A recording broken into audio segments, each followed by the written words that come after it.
And hello, everybody. Welcome. I'm so glad that you're listening to this. Maybe right now you're listening live because I'm on live Facebook. And maybe you're listening to it later on. And that is quite all right. Life is busy. So I'm thankful and grateful that you're choosing to listen in for maybe a little bit of reflection, a moment to stop. So often we live life and life goes so fast that we don't really take the time to say, okay, where am I? I know it's true for myself. Yesterday, a friend came over and she came at about 8 p.m. and she said, Doris, you look tired. And I said, I've been running around all day long. So let's take this moment and maybe don't look as tired. Maybe now I don't look as tired. You can see me now. And those on my podcast, well, maybe you can see me on Facebook Live. I'll try to put it also on YouTube later on. So I wanted to talk to you about the concept of sin and why, as it relates to the high holidays. I had a meeting earlier this morning with two dear friends who I connect with and study with and progress, and they're fabulous human beings. And they were asking me about the high holidays and to tell them something about that so they know. I love that. I love the fact that education is built into everything we do in life. We educate people, even people who don't call themselves educators. They teach other people by the way we walk through life. So, as you know, Jews all over the world are going to celebrate Rosh Hashanah, the new year, which, by the way, in Judaism, we have 4 new years. This is one of them in September. It's biblically ordained. And then later on, 10 days later, we celebrate the other high holiday, which is called Yom Kippur, which is the Day of Atonement, which perhaps another way of looking at it is a day at one meant. It's like, what does it mean to be at one with something? What does it mean to be in a unity, not between us with another people, but us with ourselves? What does that mean to have that place and you say, I live my life in the way that gives me fulfillment? But let's go back to Rosh Hashanah, the first holiday. It's really celebrating the creation of the world, and in particularly the creation of men, not Jewish person, just any human being.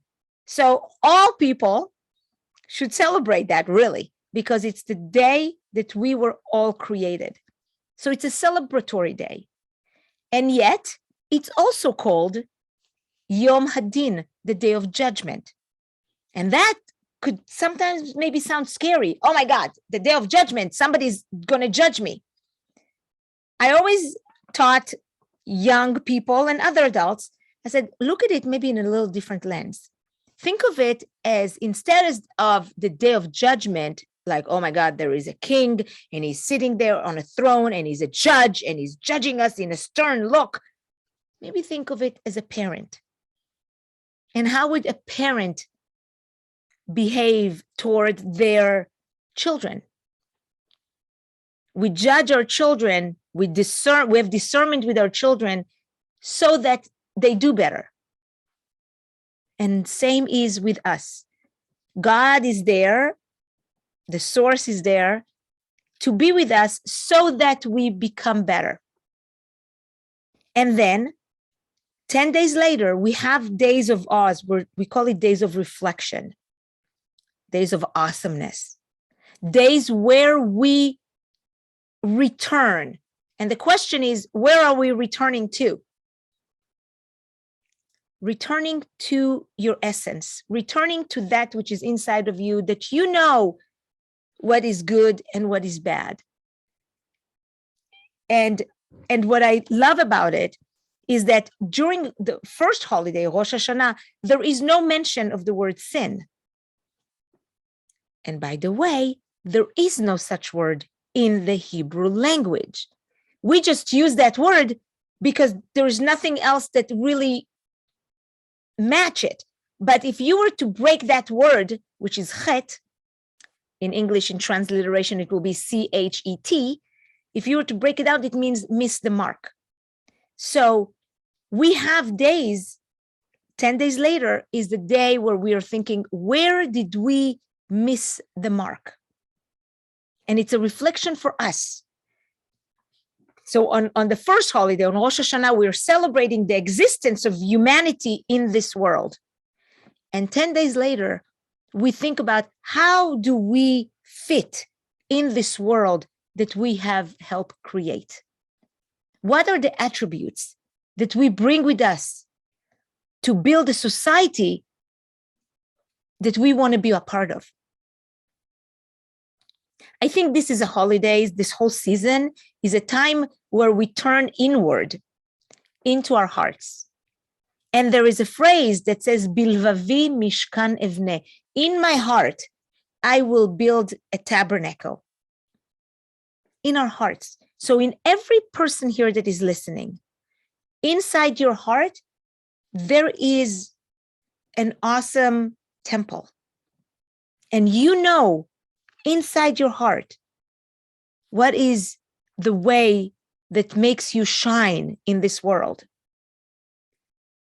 And so I love that it calls to the heart, because the service that I'm doing on Yom Kippur is called Libeinu, our hearts. And I wrote a book called Moments of the Heart. The heart is such an integral part of our lives, of our bodies. Without it, we can't function.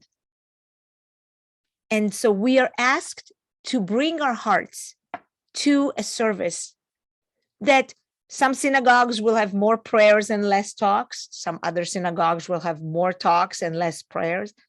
Yet other synagogues and gatherings will have more reflection and music. The varieties is many.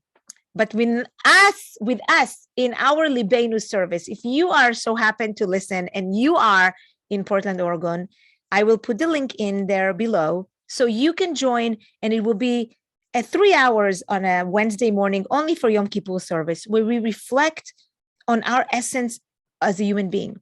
What are the attributes that we bring forward into making us the champion that we are? I do believe wholeheartedly that each and every one of us has the power within us to grow into a potential that we sometimes don't even know. And we learn how to do that by listening to the inner voices. As in the story that goes with Elijah, in Kol Dmama Daka, in that silence, do we hear the voice of God, the voice of self. Our awareness becomes more apparent.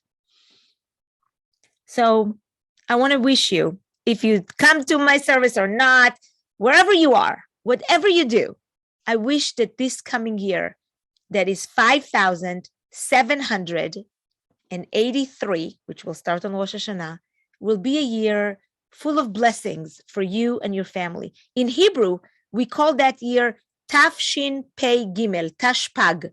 That's the Hebrew letters.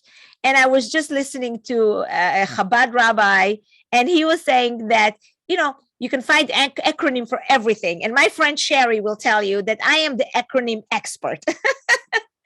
But I think that what I heard was just delightful. And he was saying that Tashpag can stand for Tiyeh Shnat Parnasa Gdola. May it be a really immense and big livelihood kind of year. May we all have all the resources that we need to make this year the best year that you can be. And may this year be full of health. I think that's the first thing that I always say. Let it be a healthy year. And then let it be a successful year, however you define success.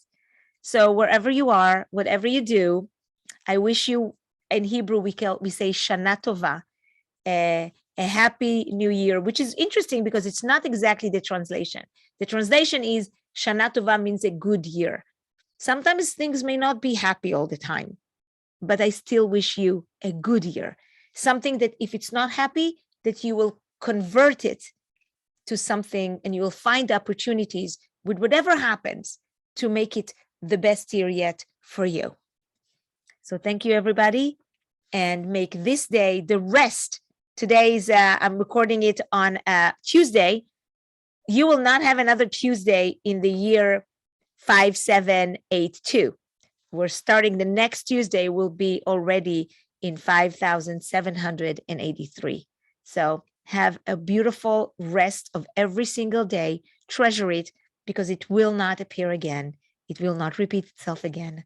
And I will see you in the next year, or maybe during the services still next year, but during the Libenu service at my home at this location. Have a great day, everybody. It's a pleasure.